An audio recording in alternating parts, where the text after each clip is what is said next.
오늘 빌립보서 4장 21절부터 23절까지 말씀을 통해서 은혜입니다 라는 제목으로 말씀을 전하도록 하겠습니다. 우리가 이 신앙생활을 하면서 하나님께서 우리에게 허락한 복된 것들이 있습니다. 우리의 신앙생활하면서 허락하신 것 중에 가장 큰 복됨은 이제 성경을 주신 거죠.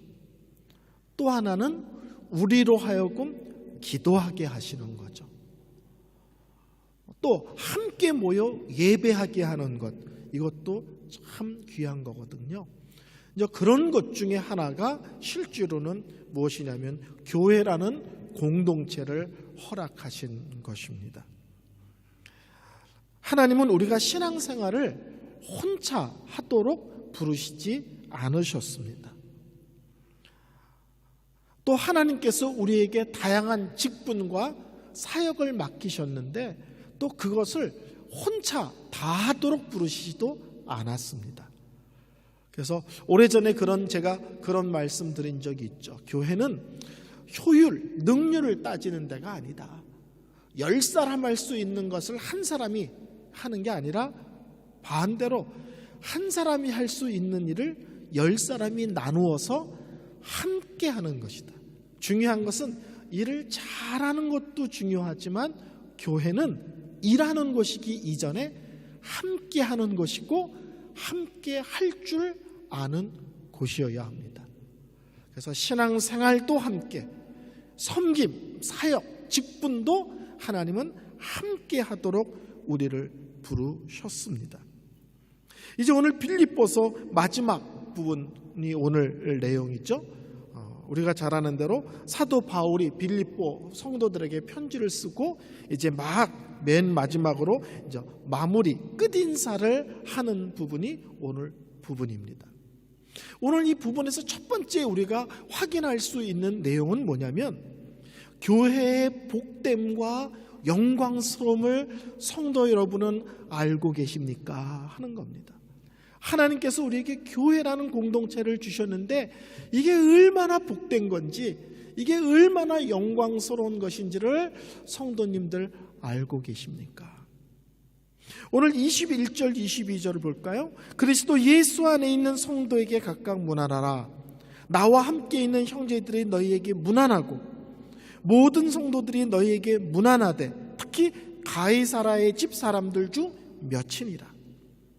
오늘 바울이 편지를 마무리 지면서 이제 감사 인사를 하는데 바울이 먼저 빌립보 성도들에게 문안합니다 이렇게 인사를 합니다. 그런 다음에 나와 함께 있는 형제들, 그러니까 나와 함께는 바울이 지금 감옥에 있거든요. 이 감옥에 함께 있는 또 형제들이 빌립보 교회 성도들에게 문안합니다. 그런 다음에 로마에 있는 가이사라의 집에 있는 일하는 사람들, 이 가이사라 집안 사람들도 되지만 더 포함해서 그 안에서 일하는 노예일 수도 있고 노예는 아니지만 자유함을 입었지만 그 안에서 함께하는 이 가이사라 집안 사람들도 여러분에게 문안합니다. 이렇게 본문이 되어 있습니다. 우리는 바울처럼 이렇게 탁월한 믿음, 놀라운 능력의 사람은 혼자 신앙생활해도 될 것 같아요. 근데 이런 믿음의 사람, 이런 특별한 은사와 능력을 받은 바울도 언제나 신앙생활은 교회라는 공동체 속에서 하고요. 더 정확히 말하면 교회의 중심으로 하고 있습니다. 사도 바울은 안디옥 교회라는 곳으로부터 선교사로 파송을 받거든요. 파송도 나는 혼자 다 할 수 있어 이러지 않고 교회로부터 파송을 받습니다. 그것은 교회로부터 파송을 받는다는 것은 교회가 물질적으로 후원한다 이런 면도 되지만 또한 기도해 준다 이런 것도 되고요. 또 하나는 자기가 파송받은 교회에 대한 책임을 진다 이런 요소도 있겠죠.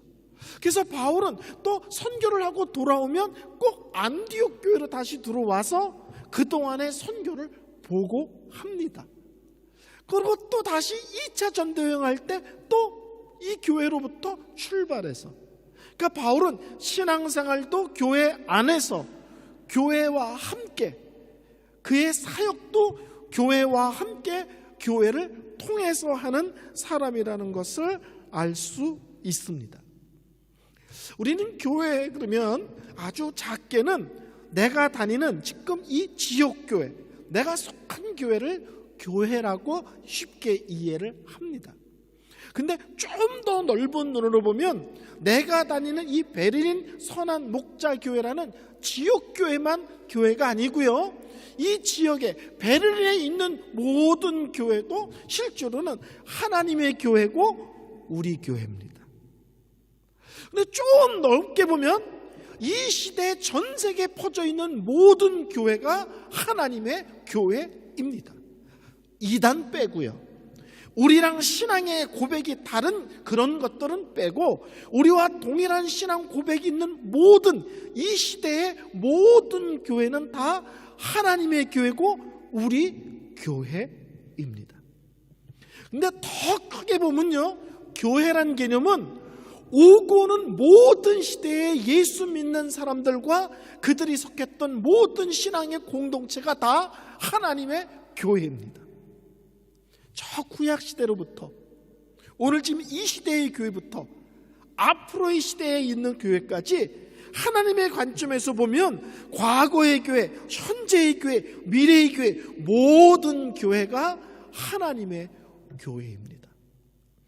그래서 예수 믿는 사람은 이 두 가지 개념으로서의 교회를 이해하셔야 됩니다. 하나는 현재 내가 다니고 있는 내가 속한 교회, 그 지역교회에 대한 관점, 그 교회를 사랑하고 그 교회를 섬기고 그 교회에서 함께하고 그 교회에서 영적인 훈련을 받고 이런 내가 지금 다니는 교회라는 개념으로서의 교회와 이 세상의 모든 교회가 하나님의 교회라는 하나님 나라라는 훨씬 큰 그림으로서의 교회도 우리가 기억하면서 신앙생활을 해야 합니다. 우리 교회에 집중하는 것 좋습니다. 그러나 그런 것으로만 우리의 신앙이 멈춰 있으면 믿음의 폭이 너무 좁은 거예요. 그래서 우리는 우리 교회라는 내가 속한 교회에 대한 집중과 함께 하나님의 나라라는 관점에서 이 모든 교회에 대한 이해와 마음을 우리가 둘 필요가 있습니다. 그래서 아주 오래전이지만 서울의 어떤 교회가 옆교회가 불이 났습니다. 근데 옆교회가 불이 나자 그 옆교회 교회가 바로 주일날 당회를 해가지고 그 옆교회 교회 짓는데 건축헌금을 반을 감당하기로 결정을 했어요. 옆교회가 불이 났는데 왜 우리 교회가 헌금을 절로 보냈냐는 거예요. 우리 교회, 니네 교회 이렇게 생각하면 전 우주적인 하나님의 교회라는 개념을 갖고 신앙생활을 하지는 않는 것입니다. 그러니까는 우리는 내가 속한 교회에 대한 충성과 최선을 다해야 됨과 동시에 우리 주위에 있는 교회, 고국에 있는 교회, 더 나가서 우주적인 관점에서의 오고 오는 모든 시대의 교회가 하나님 안에 속해 있음에 대한 이해도 함께 갖고 신앙생활을 해야 합니다. 그래서 어느 지역에 지진이 났다, 어느 지역에 전쟁이 났다, 어느 지역에 쿠데타가 벌어졌다, 그러면 우리랑 관계없는 것이 아니라 우리는 대부분 그곳에 있는 교회는 어떤가, 그곳에 있는 사역자들은 얼마나 힘들까, 그곳에 있는 선교사들은 혹시 어려움을 겪고 있지 않나, 이 마음이 함께 가는 것입니다. 그래서 우리는 어떤 면에서는 신문을 보고 뉴스를 본다는 것은 단순하게 사고 그리고 사건만 보는 것이 아니라 믿음의 눈으로 보면 그 속에 있는 교회, 사역자들, 헌신자들, 믿음의 사람에 대한 동일한 관점을 갖고 그 자체가 뭐예요? 사건, 사고가 우리의 기도 속에 중보의 내용으로 자연스럽게 자리를 잡게 되어 있는 것입니다. 그래서 우리 성도님들은 나는 지금 이 베를린 선한 목자교회에 다닌다, 하나님 나를 이 베를린 교회 선한 목자교회로 부르셨다라는 분명한 믿음과 함께 넓은 관점에서의 교회라는 관점도 가지셔야 합니다. 그래서 우리가 뭘 하자 그러면 남의 교회를 왜 도와요? 이런 얘기 하시면 안 된다는 거예요. 예? 이단이 아닌 한 하나님의 교회고 다 같은 공동체, 다 같은 지체라는 생각을 할 필요가 있습니다. 자, 하나님은 우리가 예수를 믿는 순간 나는 혼자 신앙생활을 하도록 부르시지 않고 특정한 교회 속에 속하여 신앙생활을 하도록 부르셨습니다. 그래서 참 믿음의 사람은 나는 혼자 신앙생활을 얼마든지 할 수 있어, 이게 바른 신앙이 아닙니다. 또 요새는 인터넷이 발달되니까 나는 인터넷을 통해서 예배드리고 설교를 들으면 돼, 이것도 바른 신앙은 아닙니다. 뭐 들을 수 있죠, 참여할 수 있죠. 그러나 그것은 근본적으로 지역교회에 소속됐다는 전제 하에서 움직여지는 부수적인 것들입니다. 그래서 하나님은 우리가 예수를 믿는 순간 교회라는 공동체에 소속되게 하셨습니다. 그리고 말씀도, 설교도 실제로는 그 공동체에 주시는 말씀입니다. 참 독특하죠? 여러분이 인터넷을 통해서 어떤 교회의 목사님의 설교를 들을 수는 있어요. 은혜도 받을 수 있죠. 그렇지만 하나님께서는 우리 교회는 지금 이 시점에 우리에게 들어야 될 말씀, 우리가 받아야 될 은혜라는 관점에서 그 공동체에 특별하게 주시는 것이 따로 있습니다. 그래서 우리는 내 교회가 있고 함께 예배드림이 있고 동일한 말씀드림이 절대적으로 필요합니다. 왜냐하면 같은 믿음의 흐름을 함께 가고 있는 것이기 때문에 그렇습니다. 그래서 하나님은 우리를 공동체 안으로 부르셔서 서로 부딪히게 하십니다. 그래서 교회는 나는 그냥 힘든 것, 괴로운 것, 사람들 갈등, 난 그런 거 원치 않아, 그거 잘못된 신앙입니다. 하나님은 그거 다 아시고 부르셔서 우리가 부딪히게 하셨어요. 갈등하게 하셨어요. 고민하게 하셨어요. 그러면서 뭘 하느냐면 나도 다듬어지고 다른 지체도 다듬어지게 한 것입니다. 저는 미국 이민 목회를 정확하게 10년 했는데요, 10년 하고 나서 누가 저한테 이민 목회 10년 하고 뭐가 남았습니까? 라고 말하면 저는 언제나 이렇게 대답했어요. 내가 남았습니다. 그 10년의 목회를 통해서 나는 일만 하는 것이 아니라 그 목회라는 공동체를 섬기는 과정 속에서 제 자신이 많이 다듬어지고 많이 깊어지고 많이 단단해졌습니다. 그러니까 교회는 부르신 목적이 부딪히도록 부르신 거예요. 갈등하도록 부르신 거예요. 아파하도록 부르시는 거예요. 그런 과정을 통해서 우리 신앙을 점검하고 돌아보고 다듬고 훈련하는 거죠. 사랑하는 법도 훈련하고 용서하는 법도 훈련하고 참는 것도 훈련하고, 하나님께서 우리를 훈련시키기 위해서 그런 것입니다. 그리고 우리가 받은 것, 들은 것, 배운 것들을 실천하고 실제 믿음의 실습을 또 하는 공간이 이 교회라는 공동체이기도 합니다. 그래서 이 교회는 내가 은혜만 받고 이런 것이 아니라 은혜도 받지만 섬김도 있고 다듬어둠이 하고 이런 하나의 아름다운 모습으로서의 공동체를 허락하신 것입니다. 저는 중학교 1학년 때부터 교회를 다녔습니다. 그때 저희 집은 너무 가난했어요. 그래서 저는 가장 싫은 게 뭐냐면 생일, 추석, 구정, 크리스마스 이런 특별한 날이 저는 너무 싫었습니다. 왜냐하면 특별한 날에 특별하게 먹을 게 없어요. 또 누가 찾아오거나 우리가 어디에 갈 곳도 없어요. 그래서 우리는 특별한 날이 저희 어머니와 저는 가장 쓸쓸하고 외로운 날이에요. 그래서 추석이다 그러면 아침부터 저녁까지 이불 뒤집어 쓰고 그냥 누워 있는 거예요. 특별한 것이 있다면 그냥 라디오 틀어놓고 이불 뒤집어 쓰고 라디오 듣는 게 저희 모습이었어요. 근데 어느 날 제가 교회를 다니게 됐습니다. 와, 너무 좋은 거예요. 산 밑에 있는 조그만 시골 교회를 다녔는데 추석, 그럼 교회 가면 되는 거예요. 그럼 온 성도들이 가마를 이렇게 걸어놓고 장작불을 떼가지고 막 라면도 끓여 먹고 떡국도 끓여 먹고, 끓여 먹은 다음에 또 게임도 하고 놀기도 하고, 가장 슬픈 날이 교회를 다니면서 저에게는 기쁘고 신나고 행복하고 함께할 사람이 넘치는 공동체 속에 제가 있음을 확인했어요. 형도 없어요, 동생도 없어요, 누나도 없어요, 딸랑 하나. 제가 얼마나 귀한 집 자식인지 아시겠죠? 저한테 정말 예의를 다 하셔야 돼요. 얼마나 귀한 집 자식인지 알면. 근데 교회 갔더니 형들이 있어, 교회 갔더니 누나들이 있어. 저는 교회를 다니고 얼마 안 있어서부터 새벽 기도를 나갔거든요. 목사님 사모님이 저를 너무 이뻐하는 거예요. 아니, 딸랑 조그마하니까 교회를 나왔는데 매일 새벽 기도를 나오니까, 제가 목사님 댁 자제들과 나이가 비슷해서 목사님 댁에서 자주 놀았거든요. 근데 어느 때는 목사님이 은성아 자고 가 그래, 자고 가. 그리고 저를 목사님과 사모님 주무시는 그 사이다가 저를 재우시는 거예요. 제가 지금도 이쁘잖아요. 그때는 얼마나 이뻤겠어요. 근데 요만한 녀석이 혼자 교회를 나오는데 새벽 기도까지 나오니까 목사님이 보기엔 너무 귀한 거예요. 그러니까 목사님 사모님 주무신 가운데다 저를 재우시는 거예요.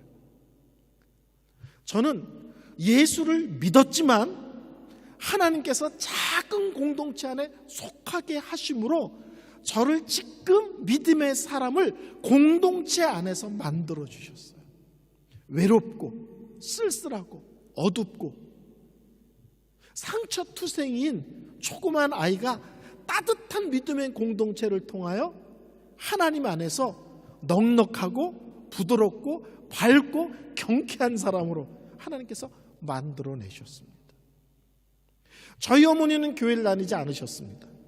제가 중학교 3학년 때 저희 어머니가 연탄가스를 드시고 한 달 동안 기억상실증 그리고 실어증에 걸리셨어요.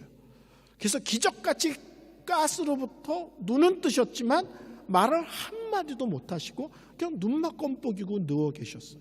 사람도 못 알아보고. 제가 교회다가 전화했어요. 목사님, 지금 제가 학교를 가야 되는데 어저께 밤에 저희 어머니가 연탄가스를 마시셔서 꼼짝을 못합니다. 이 작은 시골 교회에서 담임 목사님이 비상을 거셨어요. 그래서 한 달 동안 하루에 세 팀으로 나눠서 아침조, 점심조, 저녁조, 그래서 저희 어머니를 병간호하고 그 시골에서 구할 수 있는 온갖 약을 구해다가 저희 어머니에게 드리셨어요.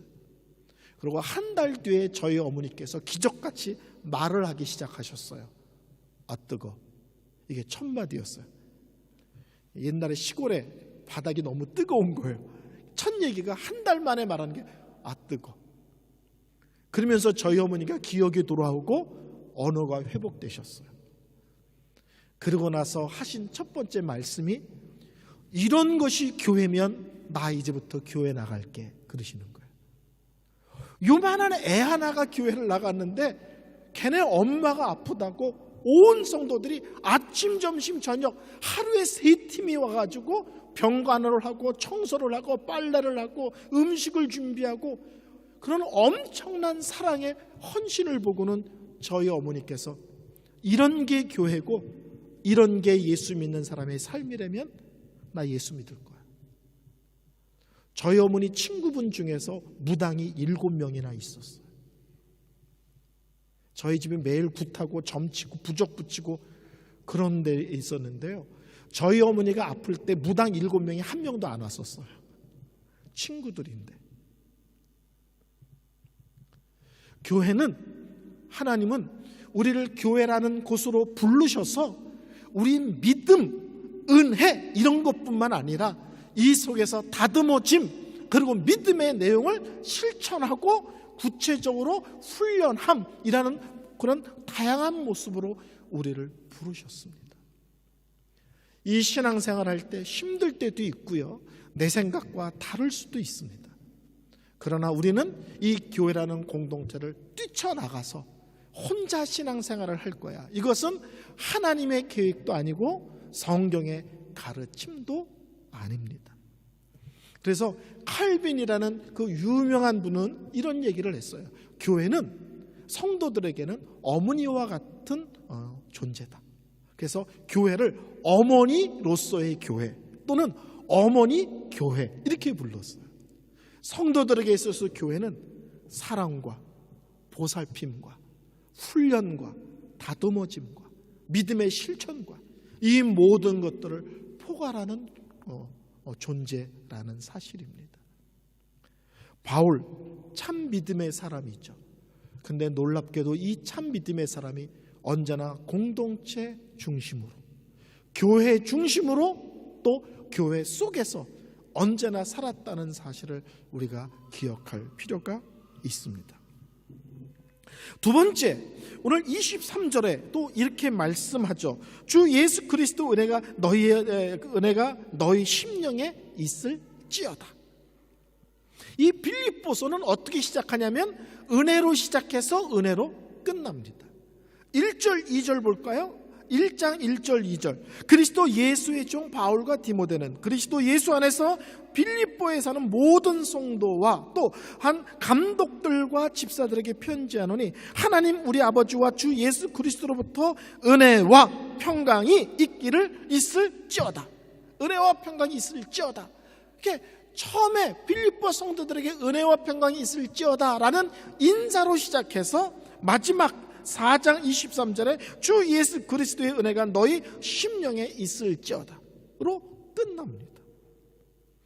신앙생활은요, 은혜로 시작해서 천국 가는 그날까지 계속 은혜로 걸어가는 믿음의 여정입니다. 근데 많은 성도들이 처음 예수를 믿고 구원을 얻고 하나님 자녀가 되는 일에는 하나님의 은혜입니다 라는 얘기를 많이 하는데, 예수 믿은 이후에 삶의 크고 작은 삶 속에서는 그 인간적인 생각과 인간적인 방법을 자꾸 동원하려는 사람들이 너무 많습니다. 이 신앙생활은요, 처음도 은혜고요, 과정도 은혜고요, 끝도 은혜입니다. 신앙생활은 첫째도 은혜, 둘째도 은혜, 셋째도 은혜입니다. 그래서 구원 얻은 것만이 하나님의 은혜가 아니라 나의 삶의 모든 영역들이 하나님의 은혜임을 기억하셔야 되고요, 은혜의 원리로만 살기로 결심하시고 결단하셔야 합니다. 저는 왜 이렇게 신앙생활이 힘들지라는 분들에게 이런 얘기를 드리고 싶어요. 정말 힘드십니까? 정말 어렵습니까? 정말 괴롭습니까? 그러면 철저히 하나님께 엎드리십시오. 철저히 하나님께 매달리십시오. 하나님밖에 없습니다. 하나님이 내 삶에 간섭하셔야 됩니다. 하나님이 길을 열어주셔야 합니다. 하나님이 역사하셔야 됩니다. 하나님이 인도하셔야 됩니다. 하나님이 문을 열어주셔야 됩니다. 하나님도 있어야 되고 이것도 있어야 되는 것이 아니라 하나님밖에 없습니다. 하나님 역사하소서. 하나님밖에 없습니다. 하나님 은혜로만 살게 하여 주옵소서. 주님께서 열어주시면 글로 가겠습니다. 돌아가게 하시면 돌아가겠습니다. 막으시면 묵묵히 참고 하나님이 열어주시며 기회를 주실 때까지 인간적인 생각과 방법 쓰지 않고 그 앞에서 참고 기다리며 하나님만 바라보겠습니다. 그래서 정말 힘들고 어려울 때 우리는 기도 빼고 다 하는 사람들 너무 많아요. 온갖적인 방법 다 쓰고 하나님 의지하는 건 꼭 빼놓는 분들이 너무 많아요. 그때가 엎드릴 때고요, 그때가 항복할 때요. 하나님, 인간적인 생각 안 하겠습니다. 인간적인 방법 안 쓰겠습니다. 묵묵히 기다리겠습니다. 어떻게 역사하시는지, 어떤 은혜를 주시는지, 어떻게 문을 여실 건지, 어떤 은혜를 부으실 건지 전 하나님으로 끝내겠습니다. 승부하겠습니다. 우리의 삶의 모든 영역들이 그렇습니다. 바울은 이 빌립보서를 끝내면서 은혜가 있기를 바랍니다로 시작해서 은혜가 있을지어다로 끝납니다. 우리 성도들도 이 은혜입니다, 은혜입니다, 은혜입니다. 오직 하나님의 은혜입니다. 은혜로 살고 싶습니다. 하나님의 은혜로만 살고 싶습니다. 이 분명한 믿음과 고백이 넘치시기를 바랍니다. 세 번째로, 하나님의 평강이 얼마나 귀한 것인지를 아십니까? 첫 번째는 교회라는 공동체가 얼마나 영광스럽고 복된지를 아십니까? 두 번째는 오직 하나님의 은혜라는 사실을 아십니까? 세 번째는 하나님의 평강이라는 게 얼마나 귀한 것인 줄 아십니까? 이미 제가 설교했지만 4장 6절 7절 그리고 8절에 두 번 평강의 하나님을 얘기합니다. 이 빌립보서는 4장 9절로 내용이 끝납니다. 그리고 10절부터는 실제로는 끝인사 부분이에요. 그러니까 내용의 결론은 평강이고 편지 전체의 끝은 은혜입니다. 이해가 되시죠? 사도 바울이 하고 싶은 말의 내용의 끝부분에는 무엇으로 끝나냐면 평강의 하나님을 얘기하면서 끝나고, 편지 전체가 끝나는 것은 은혜로운 날개로 끝납니다. 그래서 맨 앞은 은혜와 평강이 있을지어다로 시작하죠. 그러면서 빌립보서 4장 6, 7절 우리가 잘 아는 얘기죠. 아무것도 염려하지 말고 다만 모든 일에 기도와 간구로 너희 구할 것을 감사함으로 하나님께 아뢰라. 그리하면 모든 지각에 뛰어난 하나님의 평강이 그리스도 예수 안에서 너희 마음과 생각을 지키시리라. 평강이 하나님이 너희 마음과 생각을 지키시리라. 근데 그 다음 4장 9절에는 또 이렇게 끝납니다. 너희는 내게 배우고 받고 듣고 본 바를 행하라. 그리하면 평강의 하나님이 너희와 함께 하시리라.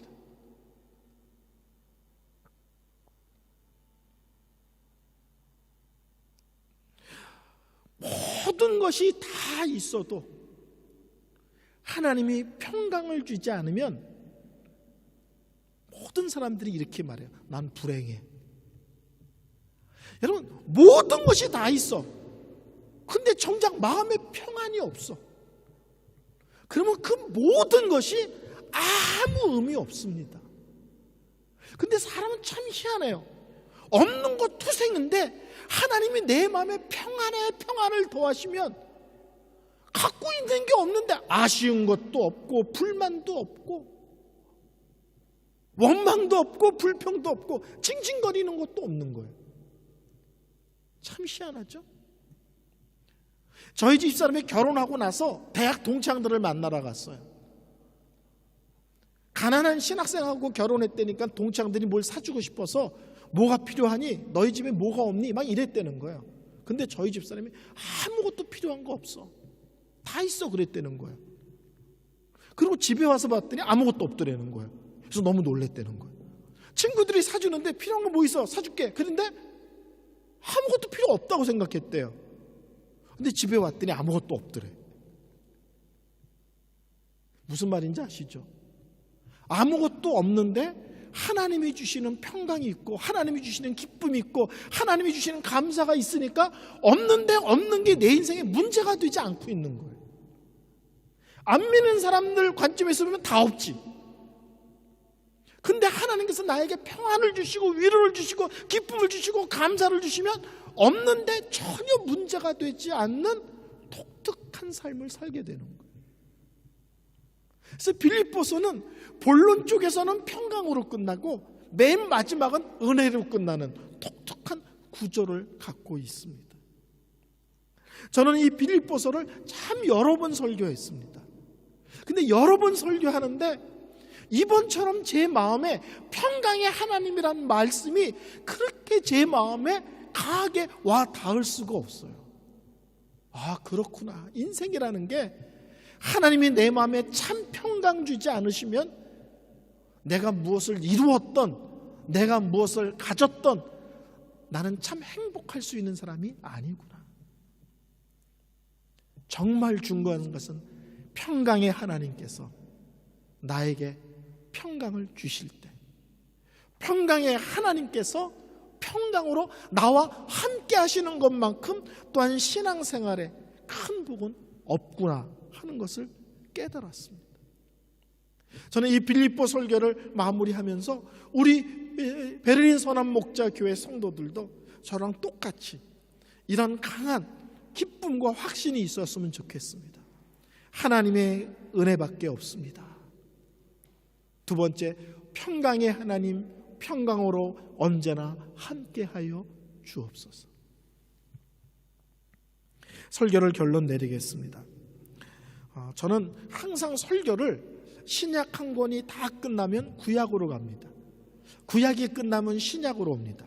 이제 빌립보서 끝났기 때문에 구약으로 가는데 현재 계획은 창세기를 할 계획입니다.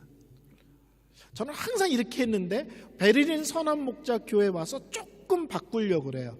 구약 갔다가 신약 갔다가 구약 갔다가 신약 갔다 하는 그 사이사이에 제가 시리즈 설교를 하려고 합니다. 시리즈 설교. 예수님의 비유 시리즈. 예를 들어서 또는 엘리야의 생애, 다윗의 생애, 모세의 생애 이러면서 그 사이사이에 시리즈 설교를 이제 집어넣으면서 할 계획입니다. 오늘로 35번, 약 9개월 동안의 빌립보 설교 말씀이 끝났습니다. 저는 이 빌립보 설교를 끝내면서 우리 성도들에게 이런 요청을 합니다. 9개월 동안 들었는데 이 9개월 동안 말씀을 통해서 특별하게 성도님들 개인에게 주신 말씀은 무엇이었나요? 다 좋습니다 그러지 마시고 저처럼 9개월 동안 설교를 했는데 내 마음에 사로잡았던 것은 특별하게 평강의 하나님에 대한 부분이었다. 이건 저의 고백입니다. 성도님들 개인의 삶 속에 또는 가정 속에 특별하게 하나님께서 우리에게는 이 빌립보서를 통해 이런 말씀을 주셨습니다. 이런 깨달음을 주셨습니다. 이런 은혜를 주셨습니다. 그것이 무엇인지를 꼭 짚고 가시기를 바랍니다. 더 나아가서 이 빌립보서를 통해서 하나님께서는 우리 공동체에 어떤 것을 말씀하셨을까도 함께 한번 돌아보며 한번 확인해 보시는 모습들이 되시기를 바랍니다. 다음 주는 부활주일이고요. 이제 그 다음 주부터는 창세기를 설교하도록 하겠습니다. 성도 여러분, 다시 한번 우리가 이 믿음의 원리들을 다시 한번 마음에 생기되 은혜와 평강, 이것이 우리 삶 속에 너무 귀하고 아름다움을 고백하고 사모하고 또 기도하고 하는 모습들 되시기를